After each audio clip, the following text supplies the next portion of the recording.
ધ્યાનથી કથાને સાંભળજો, જેના કપાળમાં તિલક નથી, ભસ્મ નથી, એ માનવીના જીવનને ધિક્કાર છે બાપ.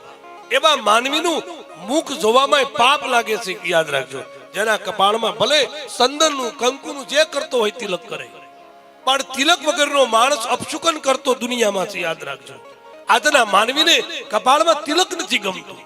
આજનો માણસ એને ખબર જ નથી કે કપાળ એ શું છે. આપણા કપાળમાં કુંડળી પડી છે, જાગૃત કુંડળી કરવા માટેની. કેટલી મોટી શક્તિ પડી બાપ, બ્રહ્મરગ્રવાલા. એટલા માટે કહ્યું બાપ. અને બાપ તમે અત્યારે ઘણા આપણે ચાંદલો કરીએ ને તો હું કે ખબર, મને જરી ગમતું જ કરજો, પણ તું જેથી જાય ને તેથી તને સાંડલો તો કરવો જ પડશે. એમને બોલ્યો મહાદેવે નથી સ્વીકારતો.